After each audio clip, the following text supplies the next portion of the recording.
Председателот на Кривичен суд Иван Џолев побарал, а судскиот совет само констатирал дека поротникот Митко Сандев има 60 години и со тоа му прекинува мандатот.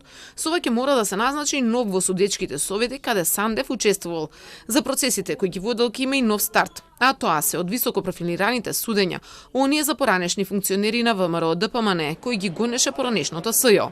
Титаник, најобемниот за изборни нерегуларности каде има стотици сведоци и јадници прислушкувани разговори, сега ќе мора да се повтори. Тука се и талир за незаконското финансирање на ВМРО ДПМН, топлик за продажба на државното земјиште и Сончевград и тендери за незаконската изградба на музејот на ВМРО. Некои се дури и во фаза на завршни зборови, како што е тендери, каде е обвината екс-министерката за култура Елизабета Канчевска-Милевска, а чие рочиште вчера беше одложено поради диареја на друга обвинета. Со овие предмети и претходно со 3 кои ги водеше Советот на судијата Горан Бошевски, одново ќе почнат дури 7 иницирани од СЈО. Шпански скали не е на СЈО, но и тој сега ќе мора да почне од почеток, бидејќи и таму го води Советот во кој беше поротникот. Од Кривичен не одговараат на прашањата на тело. Утре председател Џолев ќе има брифинг за новинари.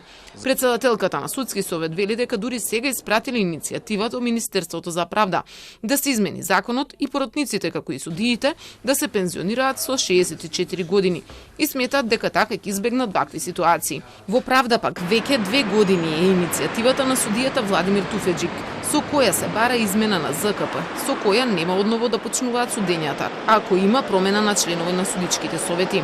Во однос на доставените иницијативи до Министерството за правда ве информираме дека тие се разгледуваат од страна на работна група која работи на изменување и дополнување на законот за кривична постапка. Рокот за изменување на овој закон е до крајот на годината. Инаку ваква ситуација со одолговлекување судски процеси се случува многу често и самиот Кривичен суд го констатирал ова. Но ретко кој судија поставува заменски поротници и судии како еден од начините за да се спречи ваквата пракса.